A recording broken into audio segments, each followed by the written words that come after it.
Well, cheers everybody. I finally did it.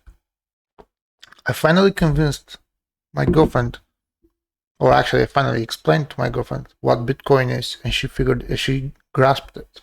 To all of you who had that problem, I'm going to tell you what I did.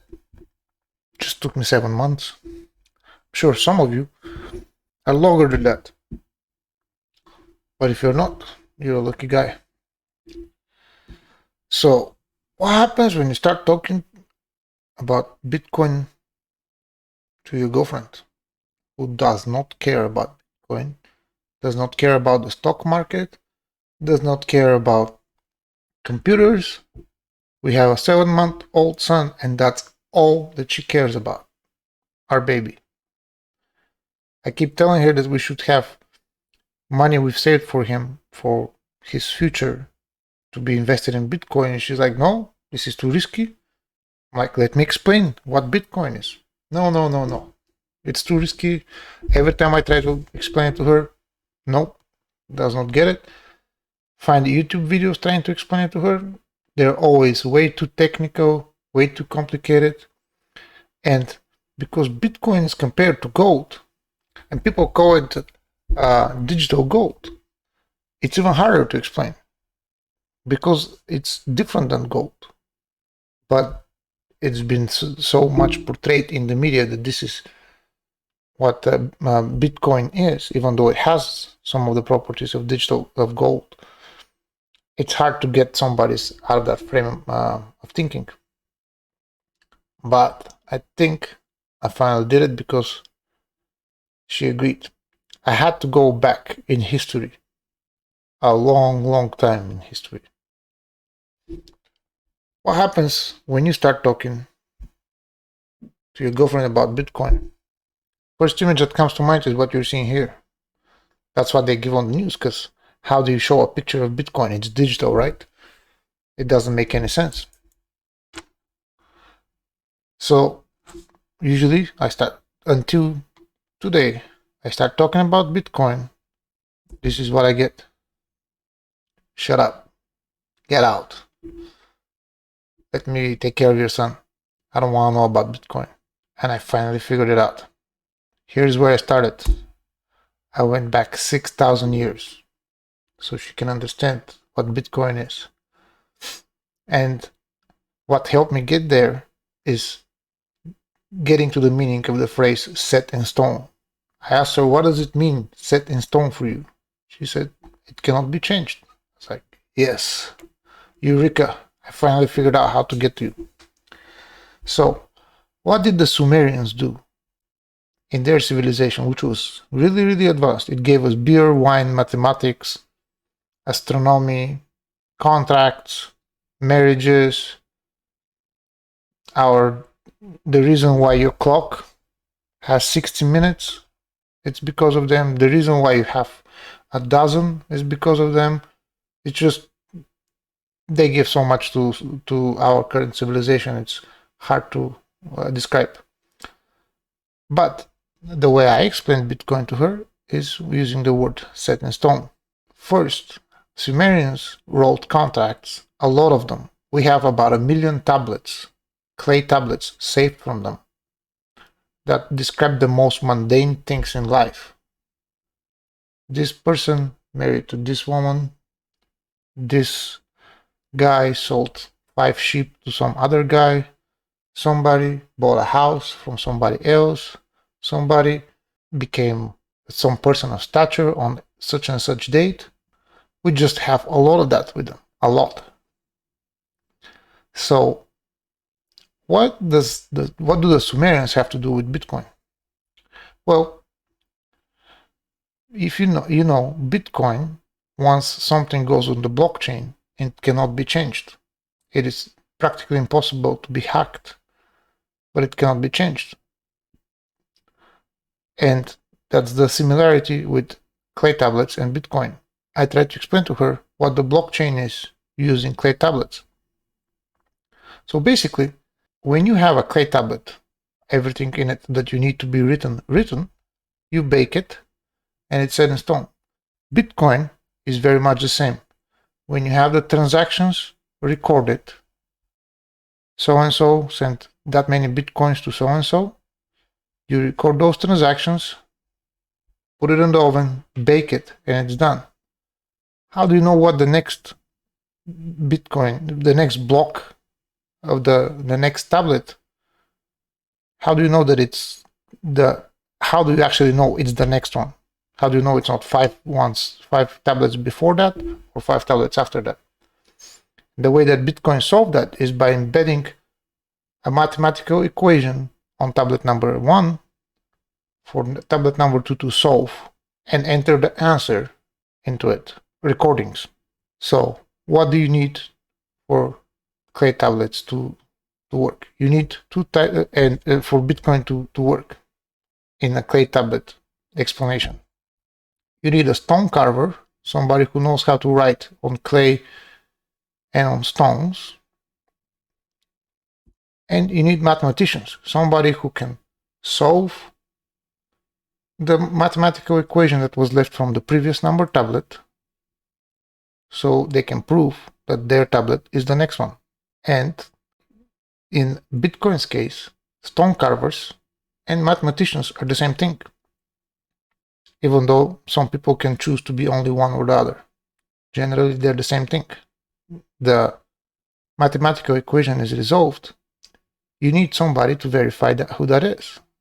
In our current financial system, you have a whole bunch of intermediaries who you've agreed to trust, and they've agreed to trust each other kind of blindly, that what they say is true. MasterCard, Visa, the banks. So when you swipe a card, your transaction is recorded. MasterCard says this is approved because it trusts the bank that your money is in. The bank that your money is in tells MasterCard there is enough money in that account for that transaction to happen, even though nothing changes hands. The approval is based on trust. With Bitcoin, it's not based on trust. It's based on solving mathematical problems. So you solve the tablet's problem, and then you need to prove somehow that this is true. The way the system is set up is the next at least 50% of all the mathematicians and stone carvers have to agree that what you've done is correct, has to get to the same result.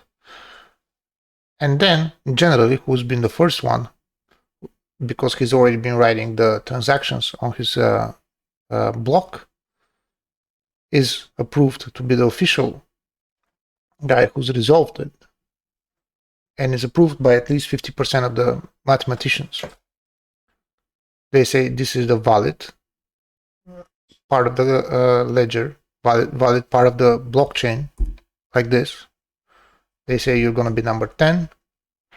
This is the original one. Everybody gets a copy of it. And we move on to number 12 or number 11.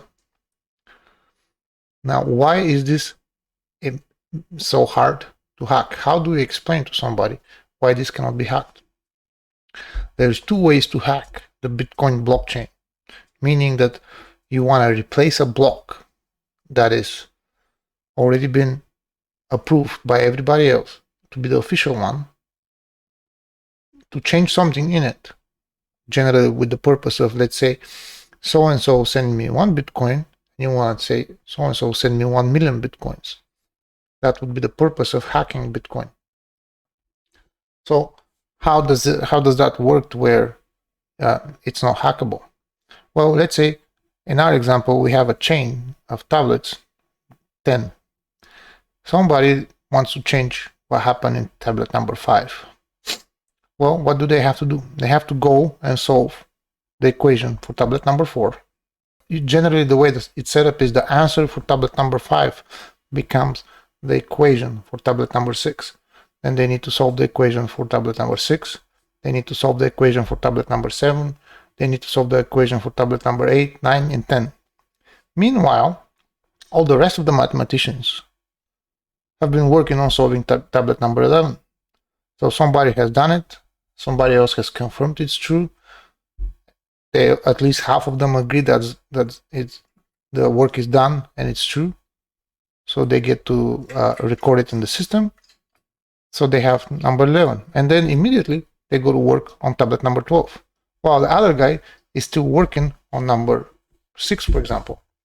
The way the Bitcoin is set up, roughly every 2 weeks, the difficulty of the equations gets harder and harder. That's with the purpose of not being able to figure them out very quickly. So someone will have to be able to beat a collective of thousands of mathematicians and stone carvers,